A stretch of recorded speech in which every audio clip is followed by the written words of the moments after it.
اچھا، وقفے سے پہلے بہت ہی اہم ہم نقطے پہ بات کر رہے تھے. علی محمد خان صاحب پاکستان تحریک انصاف کے سینئر رہنما ہمارے ساتھ ہیں. ان سے میں نے سوال کیا تھا کہ جی اسٹیبلشمنٹ سے، حکومت سے جہاں مذاکرات ہو رہے ہیں وہاں پہ اسٹیبلشمنٹ سے بھی کہیں نہ کہیں رابطہ ہے، بات ہو رہی ہے، نہیں ہو رہی ہے.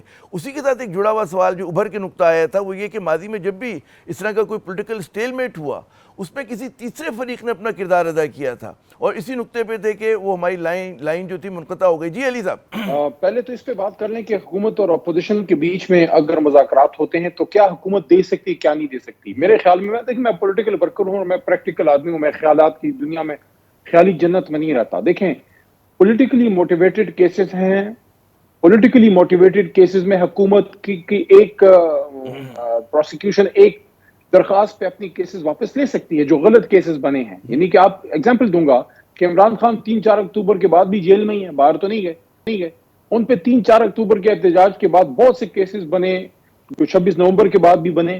ان میں سے کچھ کیسز ایسے بھی ہیں، ان کے وکلاء نے مجھے اڈیالہ میں بتایا، کیونکہ میرا ریگولر اڈیالہ میں جاتا ہوں، نے بتایا کہ ان پہ رہزنی یا ڈاکہ زنی یا کچھ چوری کے بھی کیسز بنائے ہیں 3-4 اکتوبر کے بعد. تو آپ مجھے بتائیں عامر صاحب کیا رات کو اڈیالہ سے جیلر صاحب کے ساتھ مل کے باہر جا کے ڈاکے مار کے واپس صبح آ جاتے ہیں جیل میں؟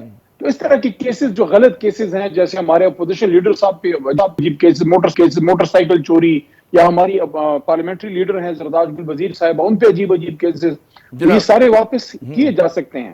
لیکن جہاں تک فارم 47 کا مسئلہ ہے، میرے خیال میں that has to go to some neutral forum. وہ سپریم کورٹ ہے میری نظر میں آج بھی یہ کہہ رہا ہوں.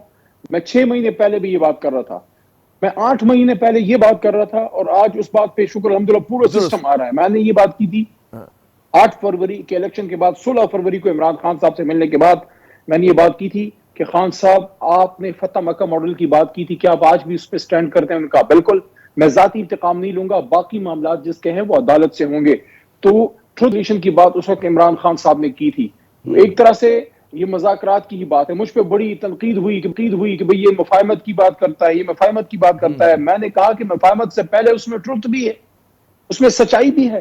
ٹروتھ اینڈ ریکنسیلیشن، صرف ریکنسیلیشن نہیں، ٹروتھ اینڈ ریکنسیلیشن. دیکھیں اب اسٹیبلشمنٹ کیا نیوٹرل کردار ادا آربیٹر کر کی بات سکتی ہے، اس میں مجھے ایک منٹ اس پہ بولنے دیجیے. جی دیکھیں، ماضی میں جب بھی پولیٹیکل فورسز آپس میں گتھم گتا ہوئے ہیں، ایک نیوٹرل آربیٹر جو سو کال نیوٹرل تھا وہ آیا، تھانے دار کی شکل میں. بدقسمتی سے وہ نہیں ہونا چاہیے تھا.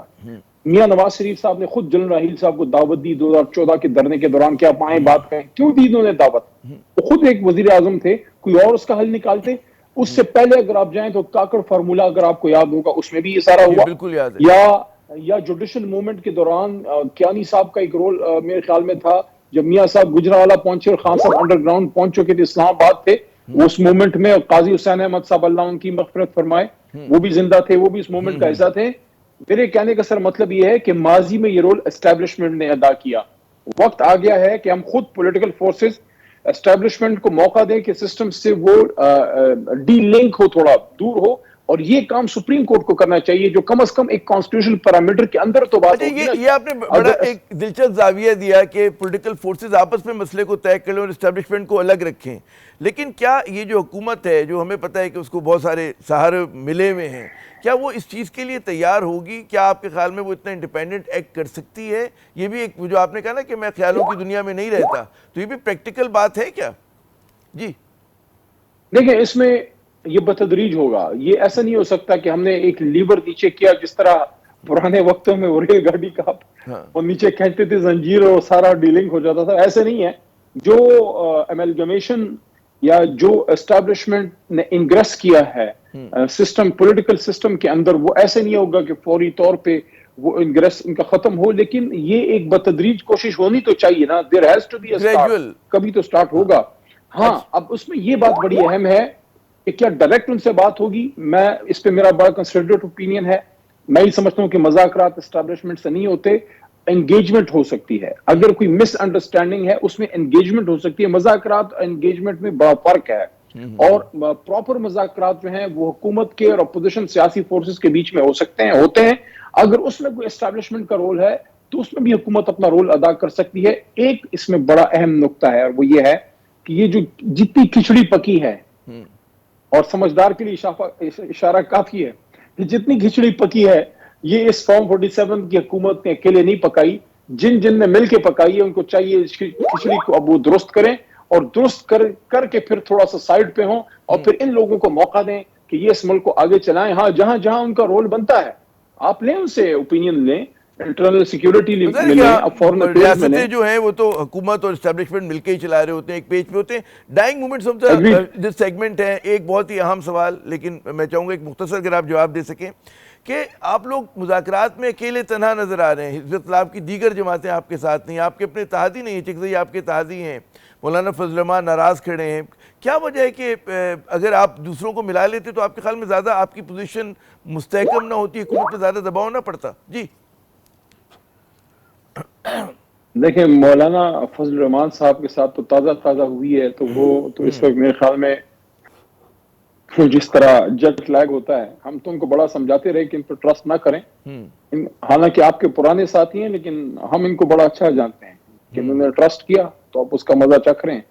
اگر وہ فل فلیجڈ 26ویں ترمیم میں مخالفت کرتے تو ہو سکتا ہے کہ چیزیں بہتری کی طرف جاتی.